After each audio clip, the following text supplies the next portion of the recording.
کہ افغانستان کی موجودہ صورتحال کو کس نظر سے دیکھتے ہیں آپ؟ افغانستان کی موجودہ صورتحال بھی وہی ایک ریپیٹڈ ہسٹری ہے جو ہم نے گزشتہ کئی دہائیوں میں دیکھی ہے۔ رشیا اور امریکہ کی جو حالت ہوئی ہے افغانستان میں، اس کے بعد سے کیا کوئی اور فیوچر میں کوشش کرے گا افغانستان میں انٹر ہونے کی؟ وہ پرانی طاقتوں کا انجام بھی دیکھتے ہیں، وہ نئی قسمت آزمائی کرنے کے لیے نکل آتے ہیں یہ سوچ کے شاید افغان قوم کی بلڈ لائن بدل چکی ہو۔ پاکستان پر امریکہ دباؤ ڈال رہا ہے اڈے دینے کے لیے۔ طالبان نے کھلے الفاظ میں پاکستان سے یہ کہا ہے امریکی افواج کو اڈے دینا آپ کے لیے خسارے کا سودا ہو۔ جتنے مسلم ممالک ہیں اس صورتحال میں کیا ان سب کو اتحاد کر کے اپنے ایک نیا نظام قائم نہیں کر لینا چاہیے؟ ہمارے مسلم ممالک میں ہی ایسے ملک شامل ہیں، ایسے حکمران شامل ہیں جو افغانیوں کی فتح کو برداشت نہیں کر پا رہے ہیں، اور ہمارے 57-58 ملک ہیں، اور میں سمجھتا ہوں ان 57-58 ملکوں کا اکٹھا ہونا ضروری نہیں ہے۔ افغانستان لے لیں، پاکستان لے لیں، ترکی لے لیں، عرب ممالک لے لیں، ملائیشیا لے لیں، اگر یہی صرف اکٹھے ہو جائیں، نہ آپ کو FATF کا ڈر ہے، نہ آپ کو کسی اور عالمی ادارے سے ڈرنے کی ضرورت ہے، نہ IMF کی غلامی کریں گے، نہ ورلڈ بینک کی غلامی کریں گے۔ السلام علیکم ناظرین، میں ہوں ڈاکٹر ماجد خان، آپ دیکھ رہے ہیں پروگرام ڈے ٹو ٹاک۔ ناظرین، آج ڈے ٹو ٹاک میں ہم بات کریں گے افغانستان کی موجودہ صورتحال، خدشات اور توقعات۔ اس پہ بات کرنے کے لیے ہمارے ساتھ موجود ہیں ڈاکٹر عارف صدیقی صاحب، جو کہ مصنف ہیں، موٹیویشنل اسپیکر ہیں اور انٹرنیشنل افیئرس پہ بہت ہی کڑی نظر رکھتے ہیں۔ تو ان سے جانتے ہیں افغانستان کی موجودہ صورتحال کے متعلق اور کیا خدشات ہیں۔ السلام علیکم ڈاکٹر صاحب۔ جی وعلیکم سب سے پہلے ڈاکٹر صاحب ویلکم ٹو پروگرام۔ سب سے میرا آپ سے پہلا سوال ہے، کیونکہ آپ انٹرنیشنل افیئرس پہ بہت ہی زیادہ کڑی نظر رکھتے ہیں، تو آپ کیا سمجھتے ہیں کہ افغانستان کی موجودہ صورتحال کو کس نظر سے دیکھتے ہیں آپ؟ دیکھیں، ایک آپ نے سنا ہوگا کہ تاریخ اپنے آپ کو دہراتی ہے مگر لوگ سبق نہیں سیکھتے۔ تو افغانستان کی موجودہ صورتحال بھی وہی ایک ریپیٹڈ ہسٹری ہے جو ہم نے گزشتہ کئی دہائیوں میں دیکھی ہے۔ کیا روس کے ساتھ ہوا، کیا برطانیہ کے ساتھ ہوا، اور کئی جگہیں یہاں پر ہوئیں، نتیجہ جو نکلا وہی نتیجہ ابھی نکلنے جا رہا ہے۔ لیکن عالمی طاقتیں، استعمار بوکھلا گیا ہے، ان کے لیے اپنی شکست کو تسلیم کرنا نہایت مشکل ہوا ہے۔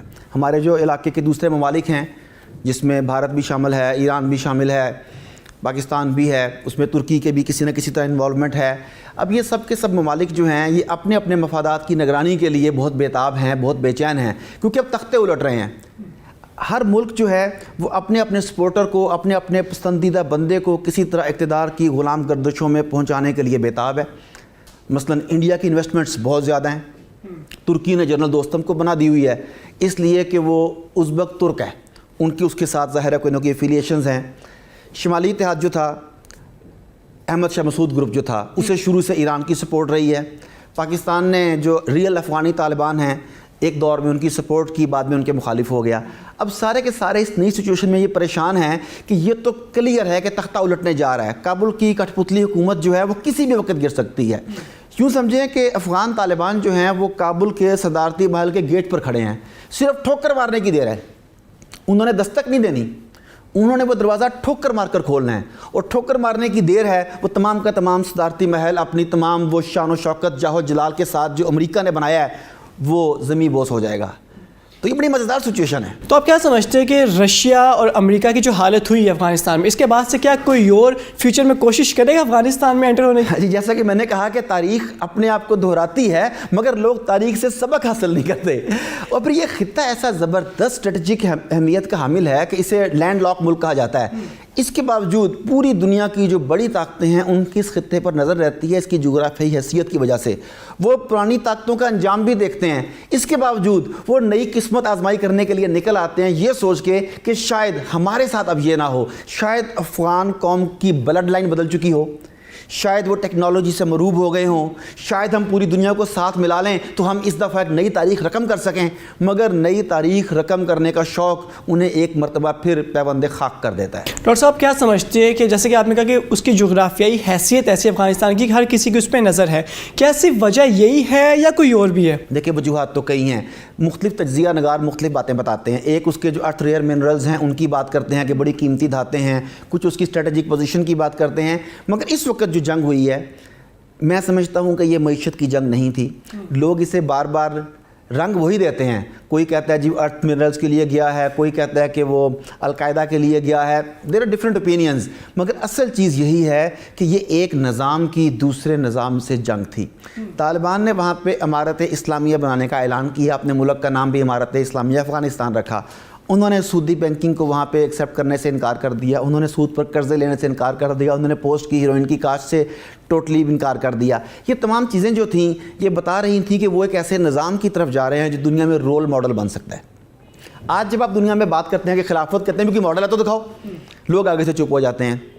انہیں یہ ڈر تھا کہ امارت اسلامیہ ایسا ماڈل نہ پیش کر دے. تو رحمانی نظام قائم ہونے جا رہا تھا, اس کے اگینسٹ پوری دنیا کا شیطانی نظام جو ہے وہ اکٹھا ہو گیا. یہ دو نظاموں کی جنگ تھی, اور اس میں مارکہ حق و باطل میں اللہ رب العزت نے ہمیشہ کی طرح حق کو فتح دی, قربانیاں بہت دینی پڑیں.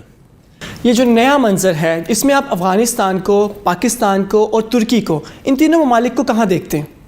دیکھیں یہ بہت امپورٹنٹ سوال ہے اور بہت ہی نازک صورتحال ہے.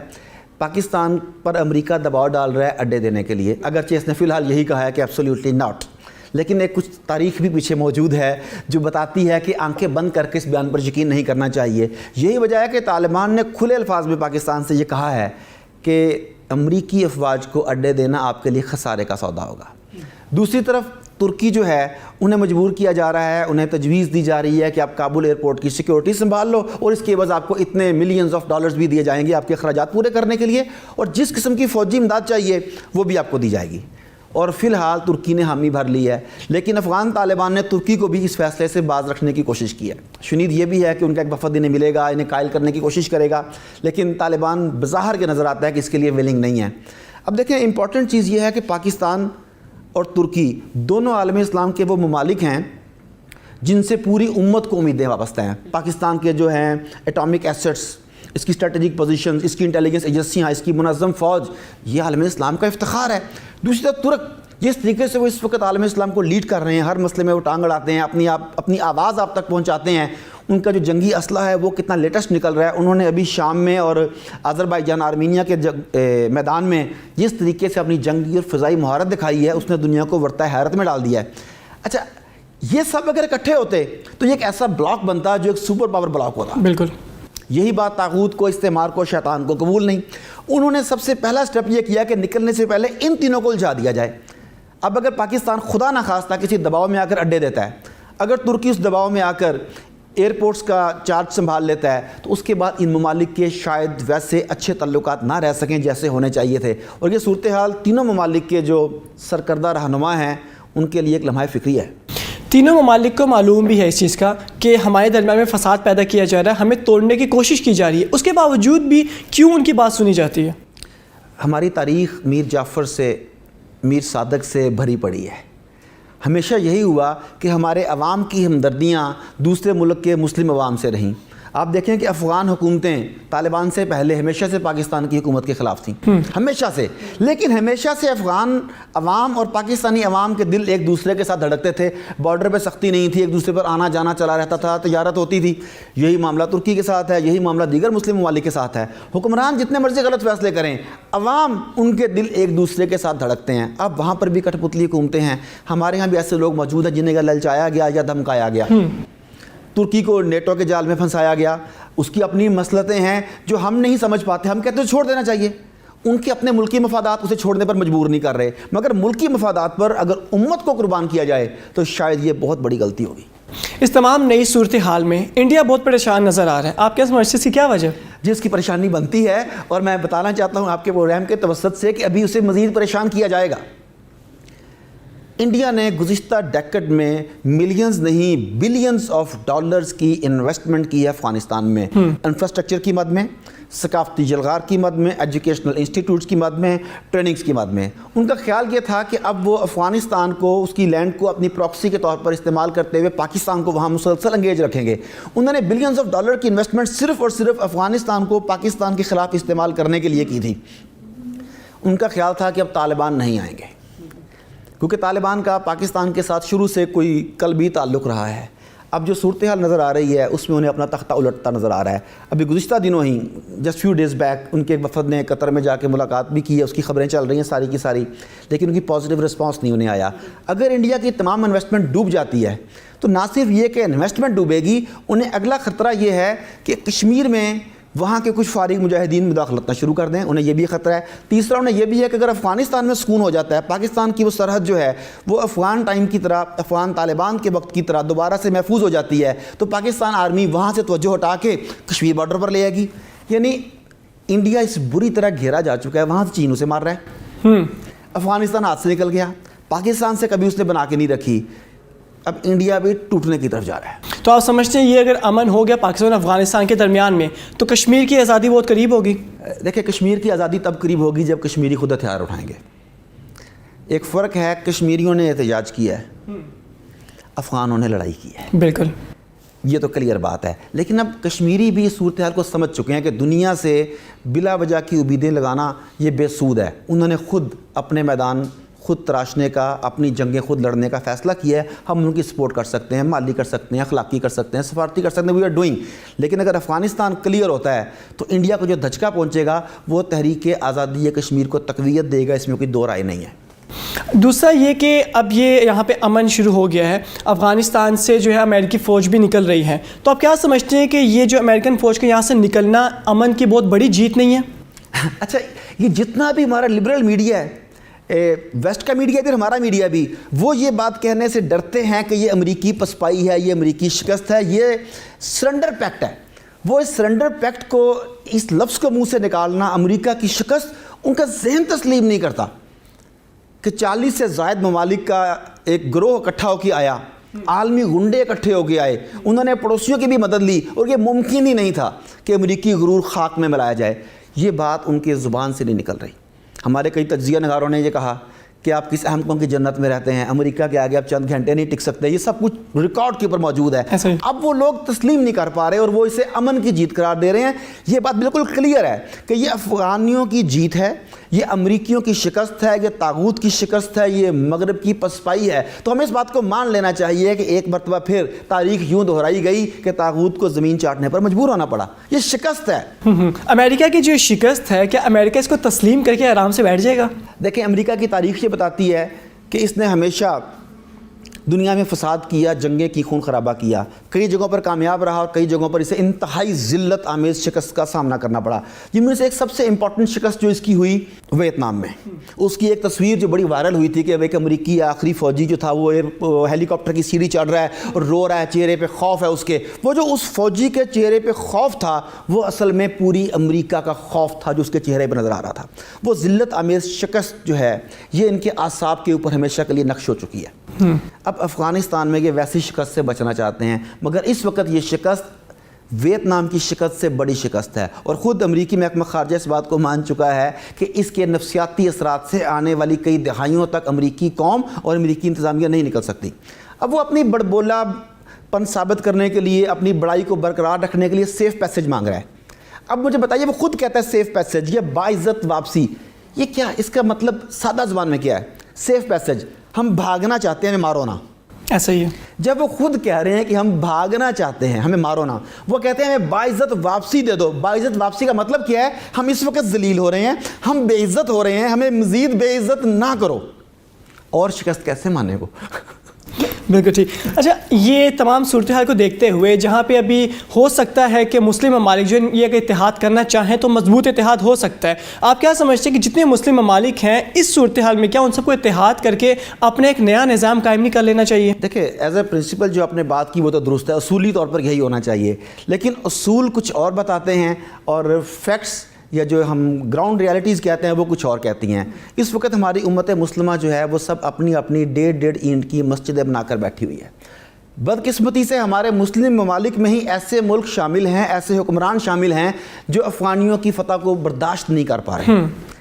ہمارے مسلمان ممالک میں ایسے ملک ہیں جو ترکی کے ابھرتے ہوئے کردار پر نالاں ہیں۔ ہمارے مسلمان ممالک میں ایسے ملک ہیں جو پاکستان کے ایٹمی اثاثوں پر خوش نہیں ہیں۔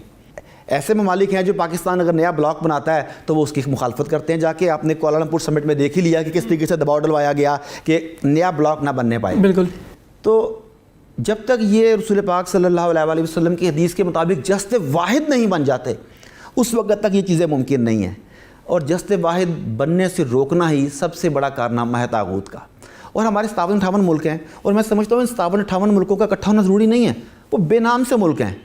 چند ملک صرف لے لیں، افغانستان لے لیں، پاکستان لے لیں، ترکی لے لیں، عرب ممالک لے لیں، ملائیشیا لے لیں، ان 5 7 8 ممالک کو اب لے لیں، اگر یہی صرف اکٹھے ہو جائیں، اپنے مفادات کو امت کے مفاد کے لیے قربان کر دیں، تو نہ آپ کو اقوام متحدہ کی ضرورت ہے، نہ آپ کو FATF کا ڈر ہے، نہ آپ کو کسی اور عالمی ادارے سے ڈرنے کی ضرورت ہے، نہ IMF کی غلامی کریں گے، نہ ورلڈ بینک کی غلامی کریں گے. آپ آپس میں کاروبار کریں گے، آپس میں معاملات طے کریں گے اور ہر جگہ پر دشمن کو ریسپونڈ کریں گے. مگر اس کے لیے غیرت ایمانی کا ہونا ضروری ہے، اور غیرت ایمانی کس حکمران میں پائی جاتی ہے آپ خود تجزیہ کر لیں. ان دا لاسٹ جست واحد کا آپ نے لفظ استعمال کیا، جست واحد بننے کے لیے کیا اقدامات کرنے چاہیے؟ سب سے پہلی بات تو یہ ہے کہ دشمن نے کیا یہ کہ ہمیں جغرافیائی اور قومی سرحدوں میں تقسیم کر دیا. ہمارا تصور تھا امت کا تصور، ہم تو امت تھے، ہم جغرافیائی حدود میں قید نہیں تھے، خواہ روم میں ہو، خواہ فلسطین میں ہو، خواہ پاکستان میں ہو، خواہ برما میں ہو. اگر ایک مسلمان کو تکلیف پہنچتی ہے تو دوسرا مسلمان اس تکلیف کو محسوس کرتا ہے. مجھے ایگزیکٹ شعر یاد نہیں آ رہا، وہ اقبال کا ہے. اخوت اس کو کہتے ہیں، چبھے کانٹا جو کابل میں تو ہندوستان کا ہر پیر و جواں بےتاب ہو جائے. مجھے امید ہے میں نے غلط نہیں پڑھا ہوگا. اچھا، یہ ہے اخوت. اور ہمارے ہاں کیا ہے؟ سب سے پہلے پاکستان، سب سے پہلے افغانستان، سب سے پہلے ایران یا سعودی عرب والے عرب سپرنگ آئی، عرب قومیت کا نعرہ. انہوں نے قوم پرستی میں مبتلا کر کے، جہالت کے دور کی باتیں تھیں، قوم پرستی اسلام نے ختم کیا تھا، انہوں نے دوبارہ اسے اکٹھا کر دیا. تو سب سے پہلے تو انہیں اس بات کو سمجھنا ہوگا، تسلیم کرنا ہوگا کہ ہمیں قوموں میں، جغرافیائی خطوں میں، لسانی، مذہبی، مسلکی بنیادوں پر تقسیم کر کے دشمن نے اپنا فائدہ اٹھایا ہے. جب تک ان تمام چیزوں کو یہ سرنڈر نہیں کریں گے، ایک امت بن کر نہیں سوچیں گے، اللہ کی رسی کو مضبوطی سے نہیں تھامیں گے، یہ چیزیں ممکن نہیں ہیں. لیکن کچھ بھی ناممکن نہیں ہے. جس طریقے سے دشمن ہم پر حملہ آور ہو رہا ہے وہ ہمیں اکٹھا کر رہی ہیں. بالکل. افغانستان کی فتح نے بتا دیا دنیا کو کہ مارک حق و باطل میں اسباب اکٹھے کیے جاتے ہیں، مگر بھروسہ مسبب الاسباب پر کیا جاتا ہے. اگر ایک اکیلا بے یار و مددگار ملک، لینڈ لاک ملک 40 سے زائد ممالک کو آدھی دنیا کو شکست دے سکتا ہے، تو اگر 3 یا 4 ممالک مل جائیں تو کیا امریکہ، کیا برطانیہ، کیا فرانس، یہ سب کے سب تہہ خاک ہو سکتے ہیں. اس کے لیے حکمرانوں کی بجائے میں سمجھتا ہوں ہم عوام کو اکٹھا ہونا پڑے گا. پبلک پریشر جو ہے یہ اس چیز کو بدلے گا. بہت شکریہ آپ کا ڈاکٹر صاحب. اور میں اپنی عوام سے یہی کہنا چاہوں گا کہ آج کا جو پروگرام تھا ڈیئر ٹو ٹاک، اس میں ایک چیز جو آپ کے لیے بہت زیادہ امپورٹنٹ ہے، باقی پورا پروگرام بھی امپورٹنٹ ہے، مگر ان دا اینڈ ایک چیز جو آپ کو بتانا چاہوں گا کہ اگر ہم لوگ جست واحد بننا چاہتے ہیں تو ہم سب کو امت بن کر رہنا پڑے گا. قومیت سے، ممالک سے، جغرافیائی حدود سے، ان سب سے نکل کر امت بن کے ہمیں سوچنا پڑے گا. آپ کے میزبان ڈاکٹر ماجد خان کو ڈیئر ٹو ٹاک سے اجازت دیجیے، پھر ملاقات ہوگی آپ سے. اللہ حافظ.